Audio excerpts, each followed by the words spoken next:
Hello and welcome to VHS Era. It is now spooky season itself. October, the season of Halloween. And for this spooky season, we are going to be covering the horror classics. We are going to first cover the very, very old classics, what some would say are the granddaddy of all monsters. And then we're going to cover something that's a little more recent, but even still is 40 years old. So, we are going to begin with a double feature of Frankenstein and Dracula. You see, back in 1999, Universal Pictures released Dracula and Frankenstein on a special edition VHS. And we are going to be covering that. I am joined today by classic horror fan Courtney Hughes. Can you please introduce us to the audience, Courtney? Hi. Yeah, I'm excited to be here. Thank you very much. And I love all the older um films. So I'm really quite excited to talk about this little intro with you for sure. I love the original Frankenstein and I have seen the original Dracula once. So tell me, Courtney, what is it that draws you specifically to the original horror films of the 30s, like Frankenstein? I think for me, it's the acting. For one, I think Boris Karloff is absolutely incredible. I especially think he's very underrated and he shows how good of an actor he is, especially in the sequel, Bride of Frankenstein.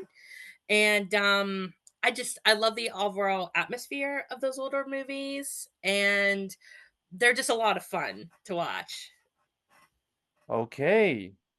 So what is it about the older movies that you say stands out to you compared to, say, the more recent or even stuff, or even the stuff from like 30 to 40 years ago that draws you more into it than than the other stuff?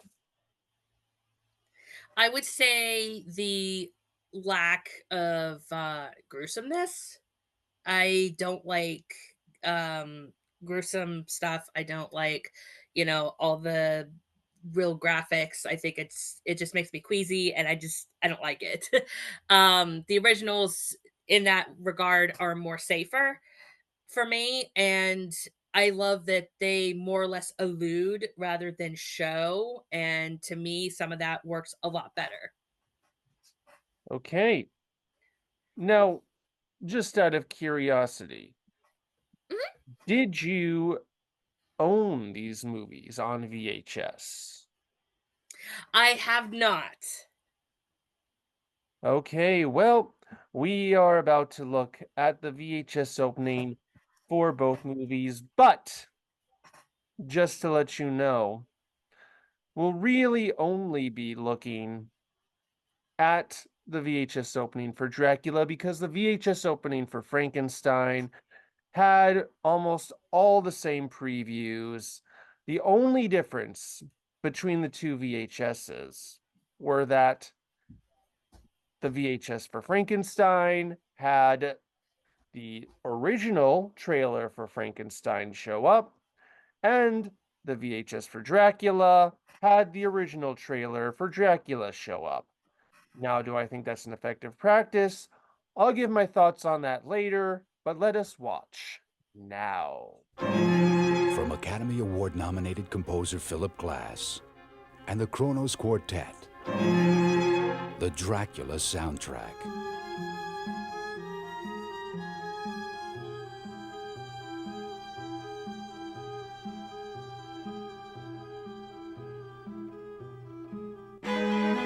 Dracula, the newly composed soundtrack on None Such Records. So we begin with a trailer for the Dracula soundtrack, and I will admit that was pretty smart of them to remaster the soundtrack in relation to the VHS. Now, I'll admit I haven't done a ton of research, so I'm wondering if they remastered it specifically for the VHS or if it just happened that they were already working on this remastering and they decided to promote it on the VHS. And also, I'm also wondering if they remastered it specifically for the VHS, why they didn't do the same thing with Frankenstein and promote the remastering of the score for Frankenstein on the Frankenstein VHS. So now I have a lot of questions that are all probably easy to Google, and I'll probably Google them after this. If anyone knows, you can post it in the comments. But that's all I have really to say, because when it comes to the actual ad, once you see one soundtrack promo you've seen them all. It's aight. But yeah, it's cool that they did that, remastering the score. Yeah, I think they did a pretty good job. As I've said, I've only seen it once, unfortunately, and I don't really remember the actual original score, but I think the remastering is actually pretty good. Hey, yeah, so you said you saw it once. Now I'm curious, Yes. did you see, like, when you said you only saw Dracula once, did you see it with the remastered score or without the remastered score? Oh boy. Oh man. I could not even tell you. It's been a while. I don't even remember how I got my hands on it. I don't know if I rented it on YouTube or if I seen it through a streaming app. I couldn't tell you. Yeah, well, it was at least smart to let the people know, especially if they're watching the Dracula VHS, but not much to say about this one.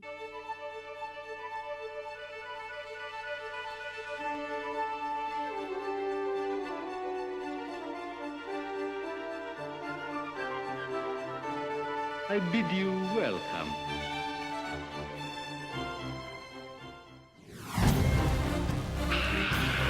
I love death. Universal Studios Home Video presents the most famous monsters of all time in one horrifying collection. I am Dracula. It's alive!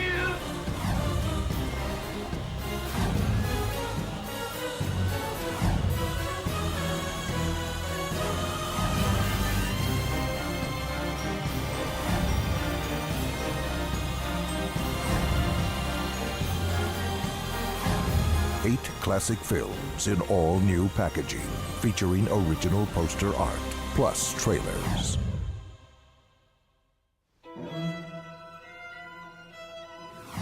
Look for a special edition of Dracula.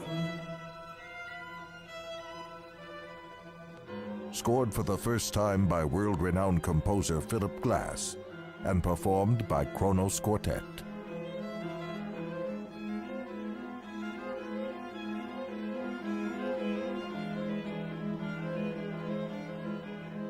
What music they make. The Universal Classic Monster Collection. Look inside each video for a $5 savings offer and take them home forever. Decent-ish promo, but there's two things I think they could have cut out to make it better. We What's didn't. that? Well, first off, we didn't really need that. They're not so bad opening. It's kind of cliche. Uh, Yeah, true. Also, like, we just had an ad for the remastered soundtrack. We didn't need this. We didn't need to be reminded again. Um, if you cut those two things out, I think you have a pretty good horror promo ad, making it look exciting, scary, just something that would really draw people in. to have something to watch for Halloween. It's just those two things kind of drag this trailer back, in my opinion. I can see that. Yeah. Yes, what were your thoughts though on the ad? I liked it. I just got this like really exciting feeling to see all of them. And what's really good is I can actually say I've seen all of those movies on that advertisement. In fact, I had recently just finished binge watching all of the Phantom of the Operas from the silent version to the one from the 60s. And it was kind of a blast, but I definitely prefer the one from the 60s. Oh, can you tell us more about the one from the 60s? I could try to. So I like that one a lot because I thought I thought that the actual Phantom of the Opera was more sympathetic, and he didn't do anything, in my opinion, that maybe not like him, so to speak. I also loved the actress that played was it Christina? Is that her name? I really liked her character and her portrayal of that character, considering the fact I actually had seen a movie with that actress with Joan Crawford very recently, so I was kind of familiar with her.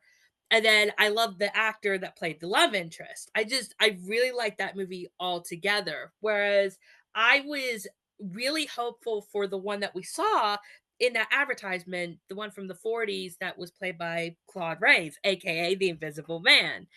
But I was actually quite disappointed with that one because at first glance, like when we watched him, it's like, oh my gosh, he's really sympathetic and I really like him. But then later, as we see how he progresses, I'm like, wait a minute, what happened? Like, there's just parts that I didn't care for his character development and stuff. So yeah, I like the one from the 60s a little more.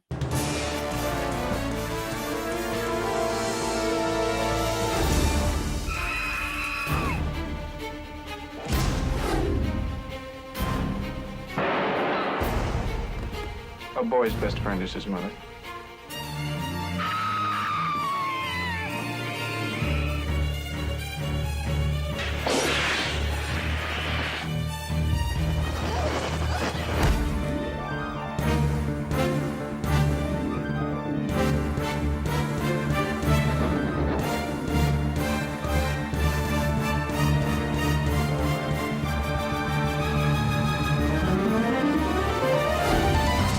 As famous as the stars he directed, Alfred Hitchcock inspired a generation of filmmakers, revolutionized an entire genre, and in the process became a legend around the world. On the 100th anniversary of his birth, Universal Studios Home Video is proud to present the Alfred Hitchcock Collection. 13 of his greatest movies, newly remastered in all new collectible packaging, plus bonus footage and theatrical trailers. And as part of the celebration, you can receive special savings of up to $5. Look inside each package for details. The Universal Studios Home Video Alfred Hitchcock Collection, available to own today. All right, so we got another similar, here's a collection of all these iconic horror movies ad, this time from the legendary Alfred Hitchcock. And I would say this is a pretty damn effective ad. Blending the clips of all those like famous classics, making really drawing in both fans of Hitchcock and potentially even new viewers, using the motivations of the characters to draw in those already familiar with these iconic movies. Uh, even going into a little spiel about how legendary Hitchcock is. I can see this ad appealing to both fans of Hitchcock and new viewers, and I think they did a really good job at just selling the collection of this iconic, celebrated filmmaker. I definitely agree. He's definitely my favorite director. I had recently watched every single one of his movies, including his silent era, and I am actually surprised. Like a lot of his movies, like The Birds, North by Northwest, Psycho. They're all films that most people that know Hitchcock and are somewhat associated with Hitchcock know those ones. But I was generally surprised in a good way that even some of his silent movies were really well done. Even before he became the master of suspense, there was just a lot of really good movies he did back in the silent era. Yeah. So anyway, really effective ad, and now I am interested in seeing what the next one is.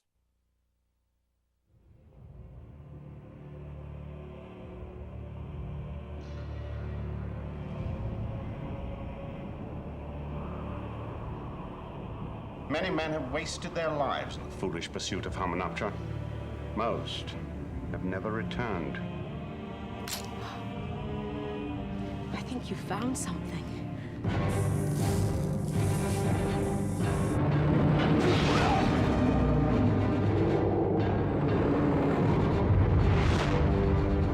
call it the doorway to hell. Oh my God, it does exist. You have unleashed the creature that we have feared for more than 3,000 years. Is the bringer of death. He will never stop. Universal Pictures invites you on an extraordinary adventure beyond life and time. Oh, no!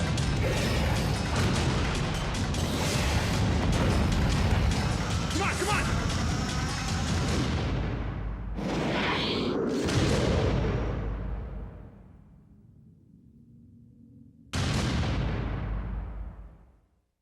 Okay, so besides the trailers to both Dracula and Frankenstein, this was the last trailer on both VHSs. And you know what? Personally, I've only seen the first Brendan Fraser Mummy movie, and I think maybe a bit of the first sequel in I want to say middle school or something. Once I haven't seen The Scorpion King or its several direct-to-video sequels. I haven't seen The Mummy 3. I didn't see the other Mummy adaptation, reboot, remake, or whatever that's was its own thing with Tom Cruise. Um, the first Mummy, I find it to be a pretty fun adventure, you know, supernatural movie in the vein of like Indiana Jones with a mummy, with effects that mostly hold up. I will say that also that's what the trailer sells pretty well, an exciting, supernatural, Indiana Jones-ish adventure. Uh, it's pretty much like that's what the movie is. It makes it look fun. It does a pretty good job conveying the tone that you'll see in the movie itself that has won over many fans throughout the years, even if it's not quite a horror movie or anything like the 30s movie. But yeah, it's like that looks like the Mummy, all right. And yeah, that looks pretty fun.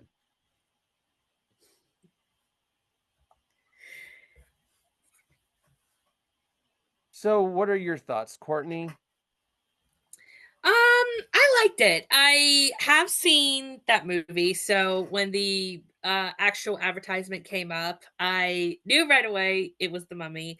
I love the original one with Boris Karloff. I thought that one was really good, but this one makes it its own thing. So it's a remake, but it's not an actual rip-off remake. So I think it's a fun movie. I love the soundtrack to it. I think it's so fun. I have seen the sequel, The Mummy Returns, and the third movie, which they range from okay to meh. So I definitely think the first one is the best one out of that trilogy. Yeah, I agree. It's a fun trailer for a fun movie. So now I'll give my thoughts on them putting the trailers for Dracula and Frankenstein. I guess it's good to like set apart the two VHSs because otherwise they're the exact same opening. Um, Though I will say I'm not a fan of like, let's remind you of this thing you're about to watch. I mean, it depends on like what it like how they're reminding you or what it is. Like again, while I'm not a huge fan of these soundtrack promos, that we've seen on so many episodes. Like, I get selling it. I get selling like those or putting the promos for those before the movie, and same with like the merchandise or whatever. But if you're just gonna play the trailer, it's like we're already watching the movie. Like, who, like, what are you really selling here? Like, what's really the point? Like, if they really, True. yeah, if they really wanted to if they really wanted, to do like a little intro or something related to the movie, I don't, to, you know, kind of make them both stand out from each other. I don't know, maybe like have a behind the scenes featurette or like something about like its impact on film with interviews from fans of the movie, some who are like huge Hollywood players, something like that. It just feels kind of lazy to dig up the old trailer to me and just play it before the movie you're about to watch anyway. So I'm not a huge fan of that, admittedly. But besides that, um, before we go to stay through the previews or skip to the feature, Courtney, what are your thoughts on that practice? I definitely get what you mean. It's like you said, like if you're already watching the movie, what was the point of having that introduction? And either way you look at it, you either have to buy the movie or you're going to rent the movie. So you're still going to see it either way. So, but I don't know, maybe they were just trying to take up time on the actual VHS. I don't know. But I definitely like the idea of having a featurette on the movie because I grew up with some VHS movies. The examples I could give offhand are The Wizard of Oz, Bambi, and Peter Pan.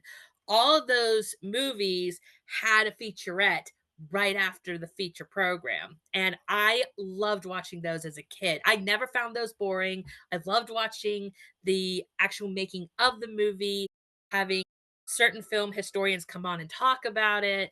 Those were fun to me as a kid, and I still go back on YouTube because some people will upload those, and I'm like, I gotta watch these again because I just love them so much. And I think it would have been fun to have a featurette on these old monster movies. I think that would have been so cool.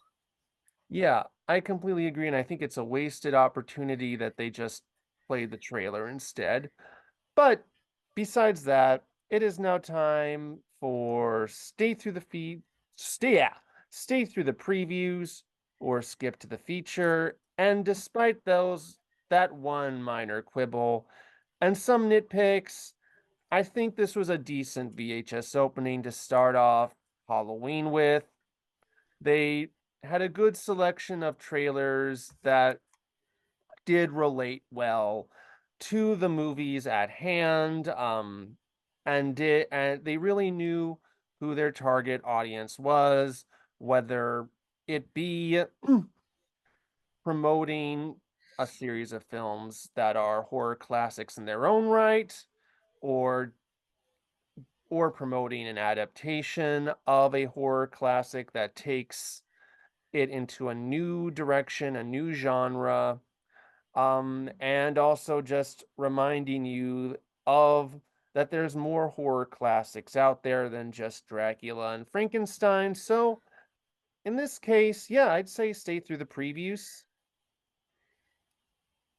I definitely agree with that. Like I said, growing up with some VHS um movies and stuff, looking at it now, I loved watching the previews too, like certain Disney movies and stuff. So, and again, looking at that as an adult perspective, I just that's pure nostalgia. So, a lot of them commercials are just really good. It's not like watching a commercial on TV when you're trying to watch a show and then something comes up like they're trying to sell you a product and you're just like, can we just skip? Some of the previews to these old movies are just really good and I love watching them. Yeah. So anyway, Courtney, do you have anything to recommend? You mean like as far as monster movies? Or recommend, or shall we say promote? Hmm. Um, well, I definitely say give all the monster movies a watch for sure because they're just so much fun. I even need to review or rewatch a lot of the other movies myself. Um, if you're talking about promotion, I'd say if you're interested in my takes on older movies, you can follow me on YouTube, Classics with Courtney. As far as recommendations other than your monster movies, I'd say I don't know, depending on the genre, there's a ton of older movies that you can watch. Um, so yeah, I guess that's all I gotta say. Okay, well, spooky season on VHS Era has just gotten started with, thank God, our first good VHS opening for a horror movie. Last year was so rough, Courtney. We had to sit through the VHS opening for Scream, and while I love that movie, Harvey Weinstein and company did not know what to put on the VHS for that. And then we got, and then we had Scooby Doo on Zombie Island again. Movie's great, but Warner Brothers Family Entertainment, they just put a bunch of movies for babies. They just used it to promote a bunch of movies for babies. It Oh was man. full. But yes, finally we got a good VHS opening for a horror movie year. Hopefully that continues next time on VHS Era, where we look at the first VHS opening for A Nightmare on Elm Street, the original, not any of the sequels, not the Jackie Earl Haley one, the original. And we're going to look at the original VHS opening. So, yes, it'll be the oldest VHS opening we've ever covered. We'll see you then.